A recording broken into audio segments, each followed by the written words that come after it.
Quiero agradecer al presidente de los Estados Unidos. Durante 18 meses he estado argumentando ante la industria canadiense que no podemos depender de un solo mercado para nuestras exportaciones más críticas. Durante 18 meses he estado impulsando la diversificación, la resiliencia y la independencia de la cadena de suministro. Algunos en la industria canadiense se resistieron, creían que el mercado estadounidense era demasiado importante para abandonarlo, demasiado grande para reemplazarlo, demasiado profundamente integrado para reestructurarlo. Argumentaron a favor de la paciencia, la negociación y la acomodación. El presidente de los Estados Unidos acaba de hacer mi argumento por mí, de manera más persuasiva, más contundente e irreversible de lo que yo jamás hubiera podido. Gracias por la presentación. Esas 6 palabras pronunciadas desde un podio en Ottawa con el más leve filo de una sonrisa se han convertido en la invitación más costosa de la historia económica, y la trampa que sellaron fue construida enteramente por la mano del propio Donald Trump. La orden ejecutiva fue firmada en la oficina oval con un reloj de cuenta regresiva de 90 días que comenzó a correr en el momento en que la tinta se secó. A cada productor de acero en Canadá se le dio una elección. Relocaliza tus operaciones a los Estados Unidos. Hornos, laminadores, fundidoras, plantas de fabricación, cadenas de suministro, fuerza laboral, todo. O enfrenta un arancel del 50% sobre cada tonelada de acero que exportes a América. Sin canales traseros, sin oferta inicial, sin globo de prueba, una orden firmada, la acción comercial unilateral más agresiva dirigida a una nación aliada desde las espirales de represalias de la década de 1930 que contribuyeron a profundizar la Gran Depresión. Y en 72 horas, Mark Carney había convertido ese ultimátum en la trampa económica más devastadora de la historia comercial moderna. Seamos claros sobre lo que la orden realmente decía, porque los detalles revelan la incoherencia estructural que creó la trampa. El arancel ad valorem del 50% se aplica a todos los productos de acero y derivados del acero importados de Canadá, con vigencia en 90 días, a menos que la empresa productora haya iniciado un proceso de relocalización verificado para establecer operaciones de fabricación primaria en suelo estadounidense. Esa disposición de relocalización exige compromisos vinculantes en un plazo de 60 días, incluida la selección del sitio, los cronogramas de inversión de capital y los planes de transición de la fuerza laboral. Decisiones de miles de millones de dólares sobre el desarraigo de toda una base industrial comprimidas en 2 meses. El arancel se aplica no solo al acero en bruto, sino a cada producto que contenga acero canadiense por encima de un umbral del 15% en peso, piezas de automóviles, componentes de maquinaria, vigas estructurales, varillas de refuerzo, tuberías, rieles, electrodomésticos, docenas de categorías de productos que los fabricantes estadounidenses actualmente obtienen de proveedores canadienses. No hay proceso de exención, no hay periodo de transición gradual, no hay exención por dificultades, no hay mecanismo para que las empresas canadienses cumplan mediante medidas parciales, relocalización o arancel, binario, absoluto, inmediato. Un abogado comercial en Washington lo llamó el instrumento comercial más legalmente agresivo y prácticamente inviable en 30 años, porque exige algo físicamente imposible dentro del plazo que establece. Lo que significa que el arancel es el único resultado real. Y ese arancel del 50%, el único resultado realista de una orden que exige lo imposible, es donde comienza la autodestrucción. Los Estados Unidos no tienen suficiente capacidad interna de acero para reemplazar lo que importa de Canadá. Todos los que trabajan en el acero, construyen con acero o financian proyectos dependientes del acero lo saben. Canadá suministra aproximadamente el 40% de las importaciones de acero de América. No porque el acero canadiense sea más barato, aunque con frecuencia lo es, sino porque la producción de acero estadounidense físicamente no puede satisfacer la demanda estadounidense. Los Estados Unidos consumen aproximadamente 100 millones de toneladas de acero anualmente. Los productores nacionales abastecen alrededor del 70% de esa demanda. Las 30 millones de toneladas restantes provienen de importaciones. Canadá suministra 12 millones de esas 30 millones de toneladas importadas. No existe ningún escenario en el que los molinos estadounidenses puedan aumentar la producción en 12 millones de toneladas en 90 días, ni en un año, ni siquiera en 3 años. Construir nueva capacidad de producción de acero requiere miles de millones en inversión de capital, años de construcción, permisos ambientales que por sí solos tardan de 12 a 18 meses y una fuerza laboral capacitada que actualmente no existe. El arancel del 50% no incentiva la producción estadounidense. Crea un déficit de 12 millones de toneladas sin fuente para cubrirlo y un muro arancelario que convierte el resto de la cadena de suministro en el acero más caro del continente. Los efectos en sentido descendente no son teóricos. Son calculables y las cifras son asombrosas. 3 análisis independientes proyectan que los precios del acero estadounidense aumentarán entre un 35 y un 60% en los primeros 6 meses del arancel. La Asociación Nacional de Constructores de Viviendas estima que el arancel añadiría entre $42,000 y $67,000 al costo de una nueva vivienda promedio en Estados Unidos, en un mercado inmobiliario donde la asequibilidad ya estaba en su peor nivel en 4 décadas. El Instituto Americano de Construcción en Acero advierte que el arancel retrasaría o cancelaría más de $200,000 millones en proyectos de infraestructura planificados: puentes, autopistas, sistemas de transporte, hospitales, escuelas, proyectos que dependen del acero asequible y no pueden avanzar con los nuevos precios. El Consejo Americano de Política Automotriz estima que el arancel añadiría entre $800 y $1,500 al costo de cada vehículo fabricado en los Estados Unidos, porque la cadena de suministro automotriz está tan profundamente integrada a través de la frontera entre Estados Unidos y Canadá que separarla requeriría rediseñar procesos de producción que tardaron décadas en optimizarse. Un ejecutivo de la industria de la construcción lo expresó con la franqueza que el momento exigía. El presidente acaba de hacer un 50% más caro construir América. Cada carretera, cada edificio, cada puente, cada hogar no protegió el acero estadounidense. ¿Grabó la construcción estadounidense? Entre bastidores el panorama era aún peor. Informes de 3 fuentes separadas dentro de la administración confirmaron que los asesores económicos más importantes de Trump, incluidos el secretario del Tesoro, el secretario de Comercio y el presidente del Consejo de Asesores Económicos, habían instado al presidente a no firmar la orden. Su análisis, resumido en un memorando que se filtró en 48 horas, concluyó que el arancel aumentaría los costos del acero estadounidense en un mínimo del 38%, reduciría el crecimiento del PIB en un estimado de 0,4 puntos porcentuales durante el año siguiente y, de manera crítica, aceleraría la diversificación de las exportaciones de acero canadiense, alejándolas de los Estados Unidos y dirigiéndolas hacia las naciones de la Alianza Democrática de Comercio, que ya estaban alineándose para absorber el suministro canadiense. El memorando concluía con una frase que desde entonces se ha vuelto infame en los círculos de política de Washington. Esta orden no trae el acero canadiense a América. Envía el acero canadiense a nuestros competidores. Trump lo firmó de todas formas. Según 2 personas presentes, su respuesta a las objeciones del equipo económico fue: Canadá nos necesita más de lo que nosotros los necesitamos a ellos. Cuando el arancel golpee, esas empresas se moverán. No tienen otra opción. Ese análisis, que las empresas de acero canadienses no tenían un mercado alternativo, estaba catastróficamente equivocado, y la reacción en las comunidades siderúrgicas canadienses lo demostró en cuestión de horas. En Hamilton, Ontario, el histórico corazón de la producción de acero canadiense, una ciudad cuya identidad está construida alrededor de los molinos que bordean su puerto, los trabajadores celebraron una manifestación frente a la planta de ArcelorMittal Dofasco dentro de las 24 horas posteriores a la orden ejecutiva. Se estimó que la multitud superaba las 12,000 personas, trabajadores del acero con cascos junto a sus familias, dueños de negocios locales, miembros del Consejo Municipal y el primer ministro de Ontario, quien había volado desde Toronto específicamente para estar en la plataforma. Los discursos fueron furiosos, personales y desafiantes de una manera que trascendió la política laboral. Un trabajador siderúrgico de tercera generación cuyo abuelo había ayudado a construir la planta en la década de 1950 le dijo a los periodistas: «Mi familia construyó este molino. Mi padre le dio 30 años a este molino. Yo le he dado 22». ¿Algún presidente estadounidense cree que puede firmar un papel y que simplemente empacaremos nuestros hornos y nos mudaremos a Ohio? Este molino no va a ningún lado.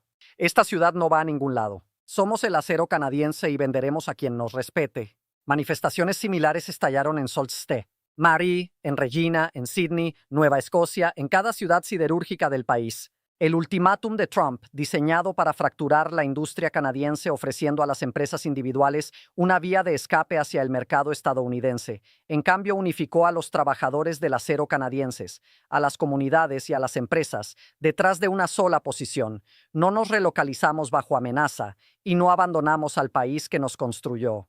La respuesta de Mark Carney llegó en 48 horas y no fue lo que nadie esperaba. Sin indignación, sin un ardiente discurso parlamentario, sin una desafiante conferencia de prensa con los puños sobre el podio. En cambio, Carney convocó una reunión en Ottawa con los directores ejecutivos de los 7 mayores productores de acero de Canadá, los ministros de comercio de 4 naciones miembros de la Alianza Democrática de Comercio que llegaron en vuelos nocturnos, y el comisario europeo de comercio, quien se unió por videoconferencia segura.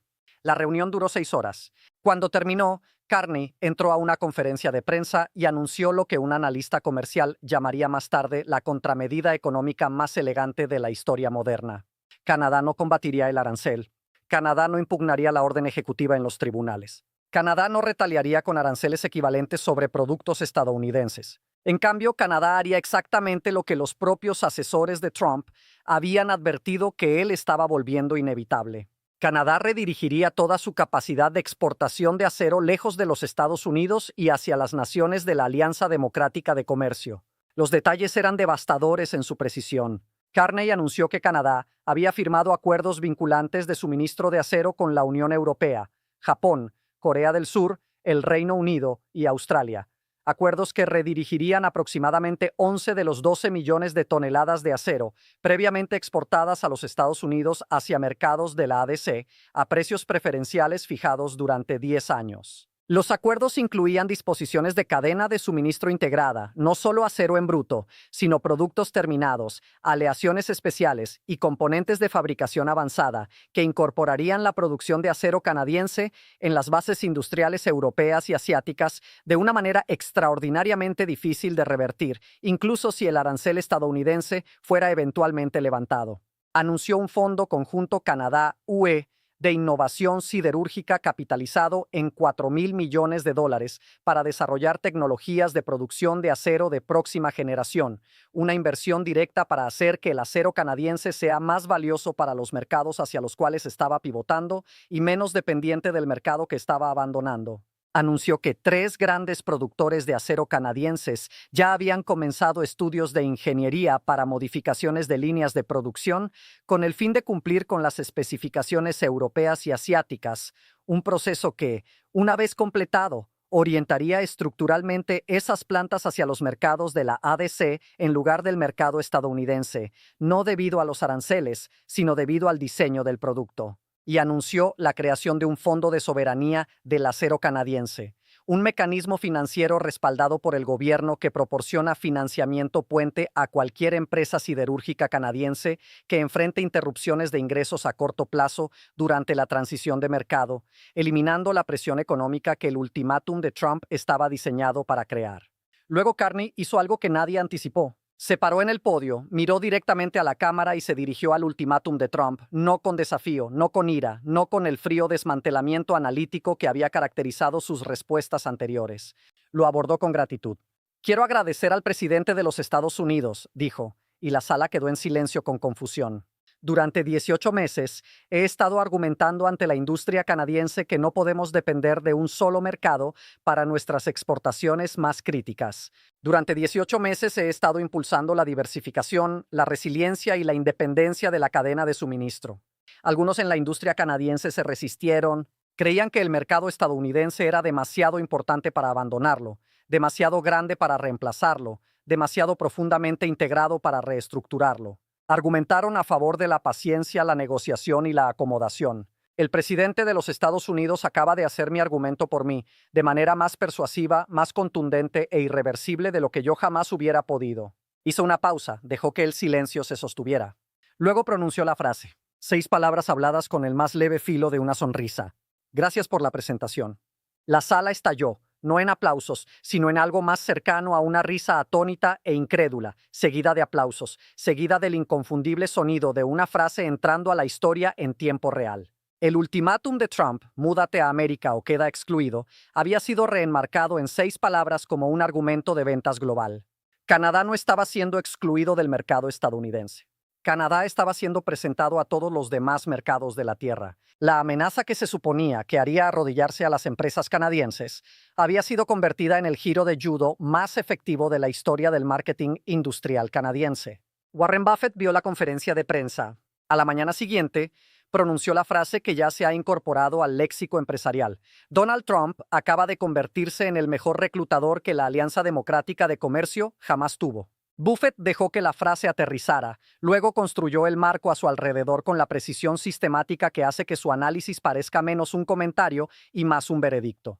Lo llamó la paradoja de la coerción.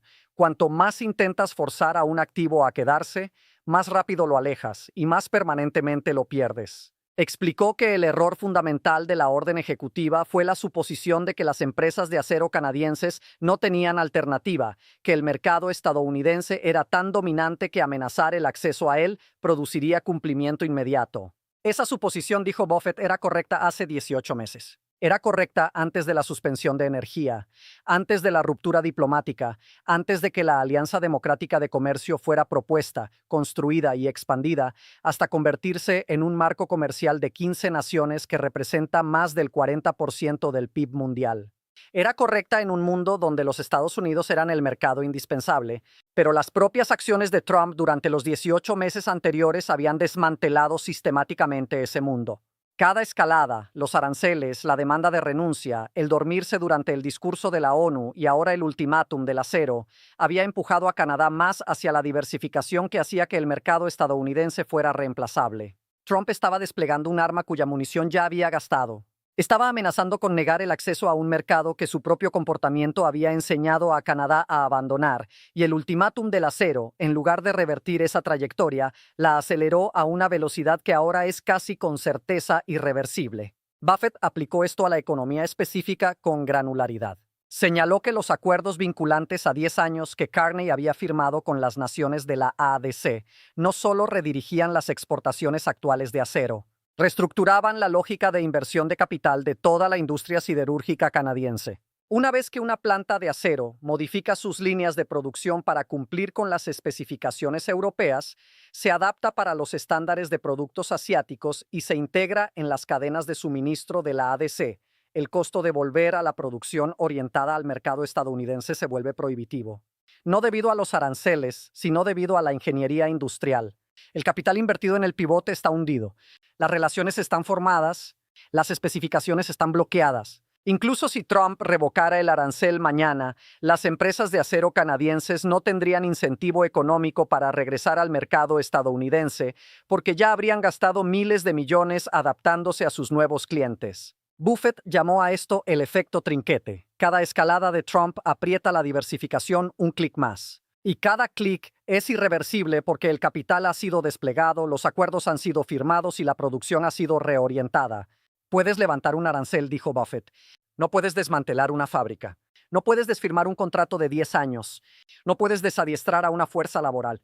Cada uno de los movimientos de Trump ha producido un cambio estructural permanente en la economía global. Y el ultimátum del acero, puede ser el más permanente de todos, porque no solo redirige los flujos comerciales, redirige la inversión de capital. Y el capital, una vez invertido, no regresa a casa porque un presidente cambia de opinión. Las consecuencias dentro de los Estados Unidos fueron inmediatas y estructurales. En 72 horas tras la orden ejecutiva, los futuros del acero estadounidense se dispararon un 41%, reflejando el cálculo del mercado de que los 12 millones de toneladas de suministro canadiense ya estaban comprometidas en otro lugar y que ninguna fuente alternativa podría llenar el vacío. La Asociación Nacional de Constructores de Viviendas celebró una conferencia de prensa de emergencia proyectando que el arancel añadiría un promedio de $53,000 al costo de una nueva vivienda unifamiliar, poniendo la propiedad de vivienda fuera del alcance de un estimado de 2.3 millones de familias estadounidenses. La Sociedad Americana de Ingenieros Civiles publicó un análisis que mostraba que $114,000 millones en proyectos de infraestructura planificados eran ahora financieramente inviables y serían retrasados o cancelados. Los sindicatos de la construcción emitieron una declaración conjunta advirtiendo que un estimado de 340,000 empleos en la construcción estaban en riesgo. En Youngstown, Ohio, una ciudad a la que Trump había prometido específicamente revitalizar mediante sus políticas comerciales, el mayor proyecto de construcción en curso, una expansión hospitalaria que había sido presentada como símbolo de la renovación de la ciudad, anunció una pausa de 6 meses pendiente de una revisión completa de los costos de materiales, dejando a 400 trabajadores locales de la construcción en suspensión indefinida. El alcalde de Youngstown, Un republicano que había hecho campaña junto a Trump ofreció una conferencia de prensa transmitida a nivel nacional. El presidente nos dijo que iba a traer empleos siderúrgicos de vuelta a esta ciudad. En cambio, acaba de eliminar empleos en la construcción. No necesitábamos que las empresas de acero canadienses se mudaran aquí. Necesitábamos que el acero canadiense siguiera siendo asequible para poder construir aquí. 7 senadores republicanos se opusieron públicamente a la orden ejecutiva. La senadora republicana de mayor rango de Indiana, un estado cuyo sector manufacturero depende enormemente de las importaciones de acero canadiense, dio un discurso en el Pleno en el que dijo: "He apoyado la agenda comercial de este presidente porque creo en la manufactura estadounidense, pero esta orden no apoya la manufactura estadounidense. La sabotea. No puedes construir fábricas estadounidenses con acero, que es un 50% más caro que la semana pasada. No puedes emplear a trabajadores estadounidenses en proyectos que están siendo cancelados porque los materiales cuestan más de lo que el presupuesto permite. Y no puedes afirmar que estás luchando por la industria estadounidense mientras firmas una orden que cada asociación industrial del país te está suplicando que revoques". La Mesa Redonda de Negocios, la Asociación Nacional de Fabricantes, la Cámara de Comercio de los EU y el Instituto Americano del Hierro y el Acero emitieron una declaración conjunta sin precedentes, la primera vez que las 4 organizaciones habían cofirmado un solo documento en oposición a la política comercial de un presidente en ejercicio, calificando la orden ejecutiva de económicamente irracional, estratégicamente catastrófica y una amenaza directa a la competitividad industrial estadounidense. El director ejecutivo de la mayor empresa de acero estadounidense rompió públicamente filas y afirmó que el arancel destruiría más empleos en el sector siderúrgico estadounidense de los que crea, porque las industrias de consumo de acero se contraerían más rápido de lo que la producción interna de acero podría expandirse. El director ejecutivo de un importante fabricante de automóviles estadounidense dijo en una entrevista televisiva que el arancel obligaría a la empresa a acelerar su propia diversificación manufacturera lejos de las plantas estadounidenses. Si el costo de fabricar automóviles en América aumenta en $1,500 por vehículo debido a los aranceles del acero, no absorbemos ese costo. No podemos. Nos trasladamos a países donde los insumos son asequibles. El presidente no está trayendo industria a América.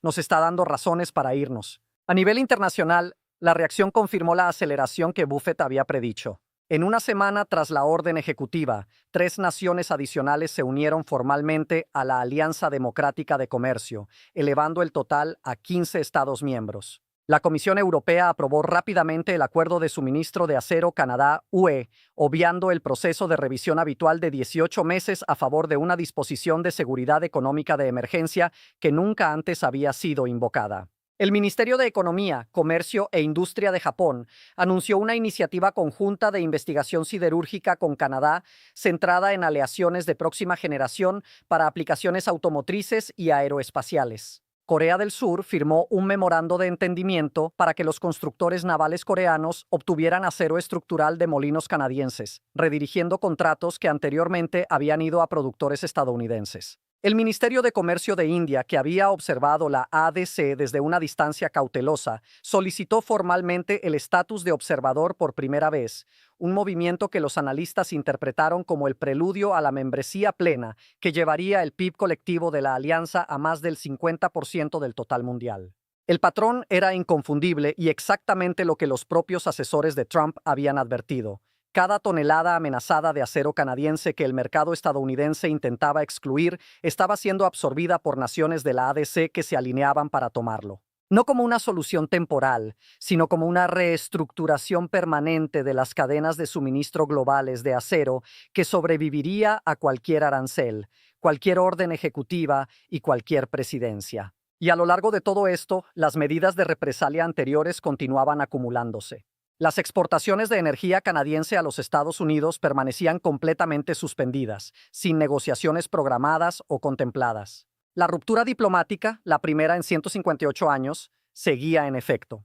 El caos logístico en la frontera de 5.500 millas no mostraba señales de resolución, con el comercio transfronterizo caído un estimado del 63% y decenas de miles de trabajadores que anteriormente cruzaban la frontera enfrentando una interrupción permanente de sus medios de vida.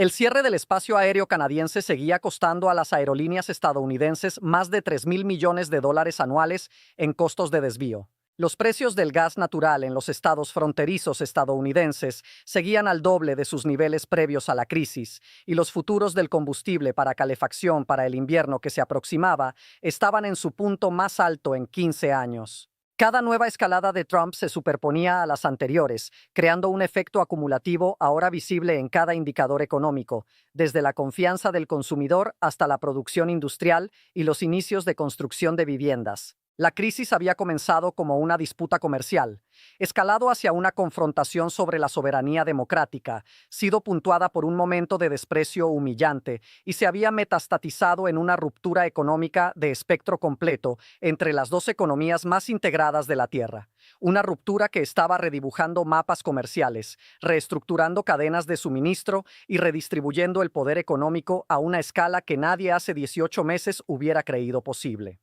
Entonces, aquí es donde estamos. Donald Trump firmó una orden ejecutiva exigiendo que las empresas de acero canadienses se relocalizaran a los Estados Unidos en 90 días o enfrentaran un arancel del 50%, un ultimátum que sus propios asesores económicos advirtieron que enviaría el acero canadiense a los competidores de América, aumentaría los costos de construcción estadounidenses en decenas de miles de dólares por vivienda y aceleraría la diversificación misma que se suponía debía prevenir. Mark Carney respondió no con resistencia, sino con redirección, firmando acuerdos vinculantes de suministro de acero a 10 años con naciones de la Alianza Democrática de Comercio, reestructurando la producción de acero canadiense hacia los mercados europeos y asiáticos y reenmarcando el ultimátum de Trump como la campaña de marketing de exportación más efectiva de la historia industrial canadiense. Se paró en el podio, agradeció al presidente de los Estados Unidos y pronunció 6 palabras que completaron la trilogía. Gracias por la presentación. Warren Buffett llamó a Trump el mejor reclutador que la Alianza Democrática de Comercio jamás tuvo. La alianza ahora abarca 15 naciones. El acero está fluyendo hacia nuevos mercados. Las fábricas están reequipándose para nuevas especificaciones. Y nada de esto está volviendo. 3 ultimátums, 3 tiros por la culata, 3 frases que trazan el arco de una superpotencia que olvidó la regla más básica del poder mismo, que no se toma por la fuerza. Se otorga mediante la confianza. Y la confianza, una vez destruida, es reconstruida por una generación, no por una orden ejecutiva. No trabajo para usted. No le estábamos hablando. Gracias por la presentación.